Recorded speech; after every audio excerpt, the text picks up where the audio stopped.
Selamat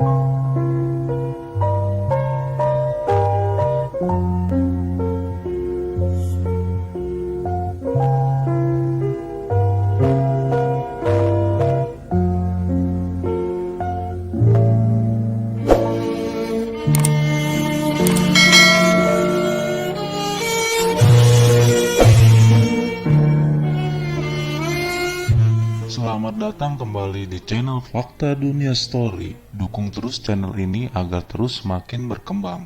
Terima kasih. Selamat menonton.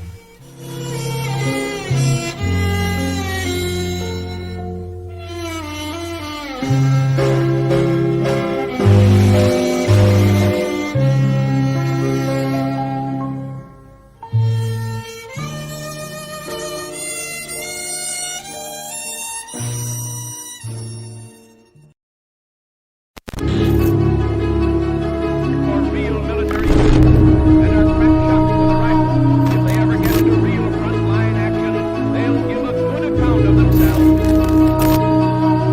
with a rifle. If they ever get into real frontline action, they'll give a good account of themselves.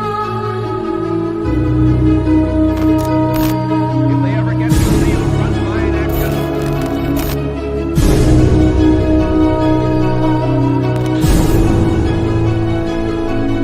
line action, they'll give a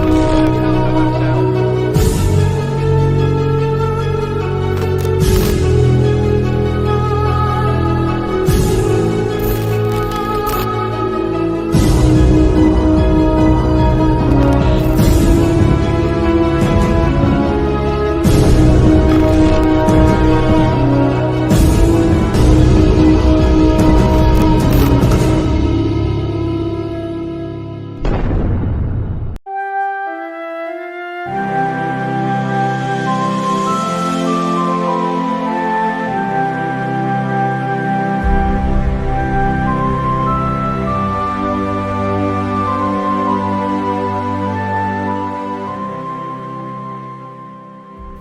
Pemberontakan Darul Islam atau Tentara Islam Indonesia yang dikenal dengan DITII adalah pemberontakan yang hendak mendirikan negara dengan dasar syariat Islam di Indonesia, yang disebut dengan Negara Islam di Indonesia. Pemberontakan ini kemudian diikuti oleh pemberontakan serupa di Aceh, Kalimantan Selatan, Sulawesi Selatan, dan Jawa Tengah. Pemberontakan dikalahkan dengan kombinasi diplomasi di Aceh dan dipadamkan oleh TNI. Pada dasarnya, pemberontakan ini memiliki alasan. Pemberontakan ini memiliki alasan-alasan yang berbeda untuk tiap daerahnya. Ide mendirikan negara Islam berasal dari Kartosuwirjo yang menyatakan perang melawan Belanda pada agresi militer pertama pada tahun 1947.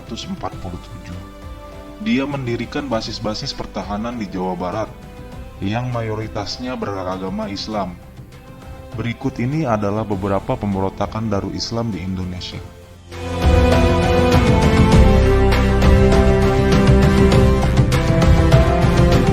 Pemberontakan DITII Sekar Maji Marijan Kartosuwirjo di Jawa Barat.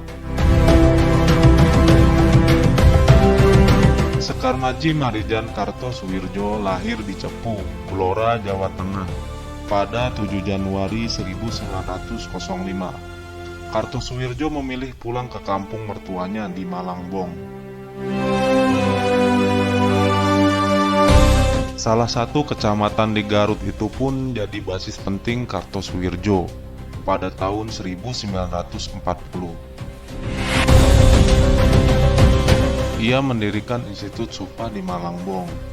Menurut Cornelis Panjik, dalam Darul Islam, suatu pemberontakan, Institut Sufa mulanya dimaksudkan untuk memberikan pendidikan umum dan agama.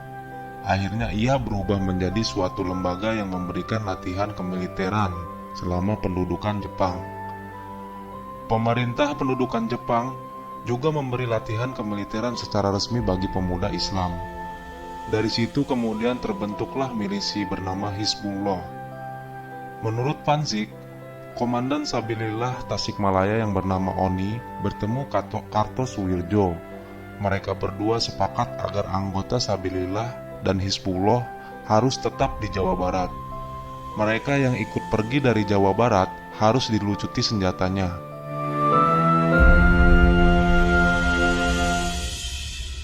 Pada bulan Februari 1948, di Desa Pangwedusan, Distrik Cisayong, daerah segitiga Garut, Tasikmalaya, dan Malangbong, diadakan suatu pertemuan yang belakangan disebut Konferensi Cisayong.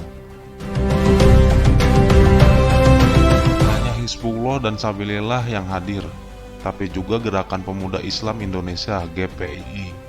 Disepakati dalam pertemuan itu soal pembentukan Tentara Islam Indonesia atau yang disebut juga TII, dan pengangkatan ONI sebagai Panglima TII dari Priangan. Pengaruh Kartosuwirjo semakin besar, terutama setelah mendirikan angkatan bersenjata untuk NII bernama Darul Islam atau yang disebut juga Tentara Islam Indonesia (DITII). Meski ada tentara bernama TII, menurut Panjic, negara Islam sendiri belumlah terbentuk, hanya ditekankan pada suatu hari. Bila pemerintah Republik umpamanya digulingkan Belanda, setidaknya lanjut Panjic. Kartosuwirjo menahan diri selama lebih dari setahun untuk terang-terangan menentang kekuasaan Republik. Agresi militer Belanda kedua berupa serangan dadakan atas ibu kota Republik Indonesia pada tanggal 19 Desember 1948 yang disertai penawanan para pejabat tingginya, kemudian dijadikan dalih oleh Kartosuwirjo untuk memulai suatu negara baru. Ide Kartosuwirjo banyak didukung oleh daerah-daerah lain yang merasa kecewa terhadap Indonesia, sehingga berkeinginan untuk melepaskan diri. Hal ini menjadi titik mula pemberontakan DITII yang berkembang biak hanya di Jawa Barat, namun menjalar hingga ke Jawa Tengah, Aceh, Sulawesi Selatan, dan Kalimantan Selatan. Pemberontakan ini dilancarkan mulai tahun 1948. Penyebab pemicu pemberontakan Kartosuwirjo adalah penolakan perjanjian Renville yang menempatkan daerah Jawa Barat di wilayah kekuasaan Belanda.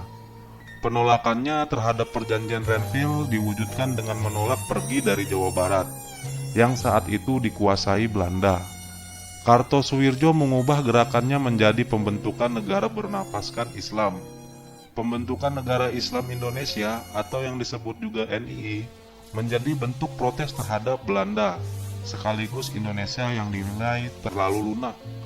Kartosuwirjo kemudian diangkat menjadi imam dari NII pada tanggal 25 Januari 1949. Ada bentrokan antara TNI dari Divisi Siliwangi yang sudah kembali dari Jawa Tengah dengan satuan TII. Gambaran atas kondisi masa ini tergambar dalam film mereka Kembali tahun 1972. Dalam film itu digambarkan ada 3 pihak yang saling berseteru di Jawa Barat: Belanda, Republik Indonesia, dan pengikut Kartosuwirjo. Kartosuwirjo bersama pengikutnya harus bergerilya belasan tahun menjaga keutuhan NII. Dalam buku sejarah Indonesia dianggap DITII saja. Dia tidak kalah keras dengan pamannya, pembela rakyat yang dicap komunis dan pernah dibuang ke Bovendigul oleh pemerintah kolonial. Kartosuwirjo bahkan memerintahkan percobaan pembunuhan atas Presiden Soekarno pada tanggal 30 November 1957 di peristiwa Cikini. Pemberontakan ini baru berakhir setelah Kartosuwirjo tertangkap pada tanggal 4 Juni 1962 di Gunung Rakutak di Jawa Barat. Pemerintah Indonesia kemudian menghukum mati Kartosuwirjo pada 5 September 1962 di Pulau Ubi, Kepulauan Seribu, Jakarta.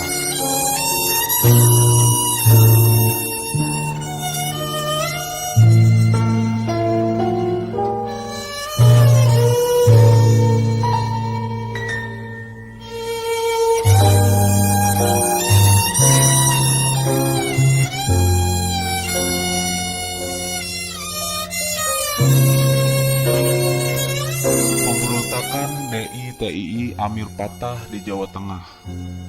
Penyebab pemberontakan ini adalah kekecewaan Amir Patah dengan dominasi kaum kiri, sosialis, dan komunis di Tegal dan sekitarnya. Wilayah basis kekuatan Amir Patah.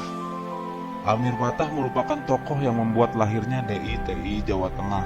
Semula, ia bersikap setia pada Republik Indonesia. Namun kemudian sikapnya berubah dengan mendukung gerakan DI-TII. Perubahan sikap tersebut disebabkan oleh beberapa alasan. Pertama, terdapat persamaan ideologi antara Amir Patah dengan Kartosoewirjo, yaitu keduanya menjadi pendukung setia ideologi Islam. Kedua, Amir Patah dan para pendukungnya menganggap bahwa aparatur pemerintah Republik Indonesia dan TNI yang bertugas di daerah Tegal, Brebes telah terpengaruh oleh orang-orang kiri dan mengganggu perjuangan umat Islam. Ketiga, adanya pengaruh orang-orang kiri tersebut, pemerintah Republik Indonesia dan TNI dianggap tidak menghargai perjuangan Amir Patah dan para pendukungnya selama itu di daerah Tegal Brebes. Bahkan kekuasaan yang telah dibinanya sebelum agresi militer kedua harus diserahkan kepada TNI di bawah Wongso Atmojo. Keempat, adanya perintah penangkapan dirinya oleh Mayor Wongso Atmojo. Akibatnya, Amir Patah memberontak pada tahun 1950. Pemberontakan dipatahkan setelah operasi militer di wilayah Banyumas mengalahkan pasukan Amir Patah. Komandan DI-TII daerah Bumi Ayu, Jawa Tengah, Wajid bersama 120 anak buahnya menyerah.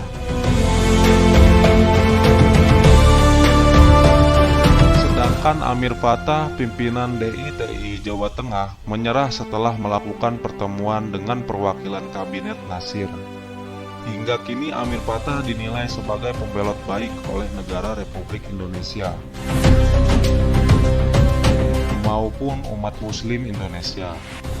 Pemerintah lalu menumpas gerakan angkatan umat Islam yang dipimpin oleh Kiai Sumalangu yang ingin membentuk NII di Jawa Tengah. Operasi ini berhasil setelah Kiai Sumalangu beserta anak buahnya ditembak mati di daerah Kroya, Jawa Tengah. Pemberontakan DI-TII Ibnu Hajar di Kalimantan. Pemicu pemberontakan ini adalah kegagalan para mantan pejuang kemerdekaan asal Kalimantan Selatan untuk diterima di tentara Indonesia saat itu, APRIS, Angkatan Perang Republik Indonesia Serikat. Kebanyakan bekas pejuang ini tidak bisa masuk tentara karena tidak bisa baca tulis, termasuk Ibnu Hajar sendiri. Mereka juga kecewa dengan adanya bekas tentara Kenil, tentara Hindia Belanda, di APRIS. Nama Ibnu Hajar tak bisa dilepaskan dari organisasi bernama Kesatuan Rakyat yang Tertindas, atau yang disebut juga KRJT, yang eksis sejak awal tahun 1950. Organisasi ini menghimpun bekas gerilyawan alias pejuang kemerdekaan Republik Indonesia yang melawan tentara Belanda di sekitar Kabupaten Hulu Sungai. Ibnu Hajar membentuk Kesatuan Rakyat yang Tertindas atau yang disebut juga KRJT dengan menyerbu pos tentara di Kalimantan Selatan pada bulan Oktober 1950. Dan Kesvan Jik mencatat semula Ibnu Hajar hanya memimpin 60 orang saja ketika masih berdiam diri di awal tahun. Setelah serangan ke pos TNI pada bulan Maret 1950, pengikutnya bertambah sekitar 250 orang, dengan senjata hanya 50 pucuk bedil. Letnan 2 TNI yang memimpin sebuah peleton biasanya hanya punya anak buah tak lebih dari 50 orang. Namun itu tak berlaku untuk seorang yang menjadi pemimpin gerombolan. Bulan Oktober 1950, pemerintah masih menyambut damai para gerombolan yang ingin menyerah. Setelah dia dibebaskan dan diminta membujuk kawan-kawan gerombolannya untuk menyerah. Namun Ibnu Hajar yang sempat tertangkap dan dilepaskan untuk membujuk pemberontak lain menyerah malah kabur ke dalam hutan. dan meneruskan pemberontakannya. Pemerintah akhirnya terpaksa menugaskan pasukan ABRI untuk menangkap Ibnu Hajar pada akhir tahun 1959. Ibnu Hajar beserta seluruh anggota gerombolannya tertangkap dan dihukum mati. Pemberontakan DI-TII Daud Bereh di Aceh. Pemberontakan DI-TII di Aceh dimulai pada tanggal 20 September 1953. Pemicu pemberontakan ini adalah penolakan dihapusnya Provinsi Aceh dan digabungkannya wilayah Aceh dengan Sumatera Utara. Peleburan tersebut dianggap sebagai bentuk abai atas perjuangan masyarakat Aceh di masa Revolusi Kemerdekaan Indonesia, mulai dari tahun 1945 sampai 1950. Selain itu, muncul rumor adanya sebuah dokumen rahasia yang diyakini masyarakat Aceh merupakan dokumen rahasia pemerintah yang saat itu dipimpin oleh Perdana Menteri Ali Sostro Amijoyo. Berisikan perintah pembunuhan atas 300 tokoh sentral masyarakat Aceh yang pro terhadap negara Islam Indonesia di bawah kepemimpinan Imam Besar NII Sekar Maji Marijan Kartosoewirjo. Masyarakat Aceh juga mengharapkan Aceh dapat diberikan otonomi khusus dalam menerapkan hukum Islam. Dengan masuknya Aceh menjadi bagian Sumatera Utara, tentunya sekaligus merupakan penolakan pemerintah atas keinginan tersebut. Hal inilah yang memicu pecahnya pemberontakan DI-TII yang dimulai di Aceh pada tanggal 20 September 1953. Pemimpin pemberontakan Darul Islam di Aceh adalah Tengku Muhammad Daud Bereh. Daud Bereh adalah seorang pemimpin sipil, agama, dan militer di Aceh pada masa perang mempertahankan kemerdekaan Indonesia ketika agresi militer pertama Belanda pada pertengahan tahun 1947. Sebagai gubernur militer daerah istimewa Aceh, ia berkuasa penuh atas pertahanan daerah Aceh dan menguasai seluruh aparat pemerintahan baik sipil maupun militer. Peranannya sebagai seorang tokoh ulama membuat Daud Bereh tidak sulit memperoleh pengikut. Dalam mempersiapkan melancarkan gerakan perlawanannya, Daud Bereh telah berhasil mempengaruhi banyak pejabat-pejabat pemerintah Aceh, khususnya di daerah Pidi. Pada masa-masa awal setelah proklamasi, NII Aceh dan pengikut-pengikutnya berhasil menguasai sebagian besar daerah Aceh, termasuk beberapa kota. Pemberontakan DI-TII di asrama Brimob di Langsa, Aceh dapat digagalkan setelah mendapat bantuan pasukan dari Medan. Angkatan Perang Republik Indonesia atau APRI mulai bergerak di bawah komando Kapten Sitorus untuk menumpas gerombolan DI-TII di Blang Rakal, Aceh. Kesatuan-kesatuan APRI menuju Lapahan, Aceh mulai memerangi pemberontakan DI-TII. Operasi ini mendorong pemberontakan melarikan diri. Pemberontakan di Aceh berakhir setelah APRI berhasil mengambil alih kota Gempang, Aceh. Kota ini merupakan kota terakhir yang dikuasai kelompok DI-TII. Pangdam Iskandar Muda Kolonel Yasin melakukan pendekatan terhadap Daud Bereh, sehingga Aceh dapat kembali masuk dalam negara Indonesia. Pemberontakan ini berhasil diselesaikan dengan cara damai setelah dilakukannya musyawarah kerukunan rakyat Aceh pada bulan Desember 1962 dan dibentuknya kembali Aceh sebagai provinsi berstatus daerah istimewa. Pemberontakan DI-TII Kahar Muzakkar di Sulawesi Selatan.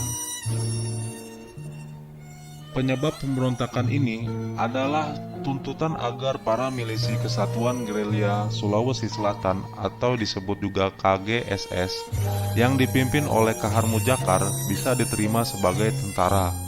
Namun mereka tidak lolos syarat dinas militer dan hanya ditempatkan sebagai Korps Cadangan Nasional atau yang disebut juga CTN.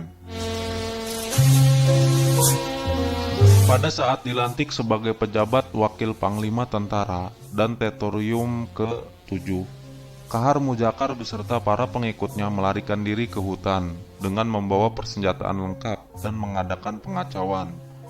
Kahar Mujakar memberontak dan menyatakan sebagai bagian dari DITI Kartosuwirjo pada tanggal 7 Agustus 1953. Pada masa awal pemberontakan, pasukan Abdul Kahal Mujakar, Baraka kini sebuah kecamatan di Erengkang, telah menjadi markas bagi calon Brigadir Hasanuddin. Setelah memberontakan, Kahar Mujakar bergerak berpindah-pindah.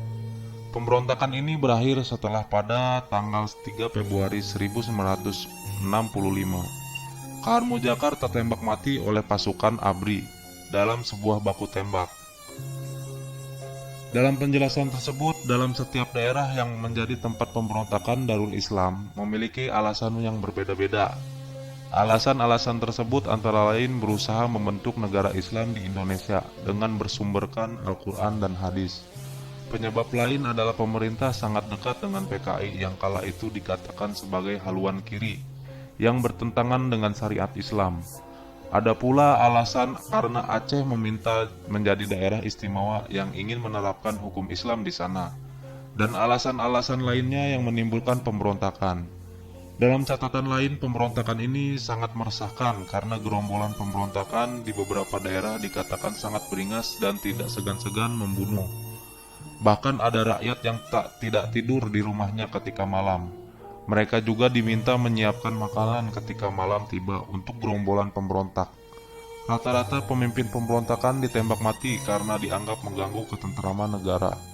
Namun ada juga pemberontakan yang berakhir damai karena pemerintah dapat menyetujui permintaan yang diharapkan.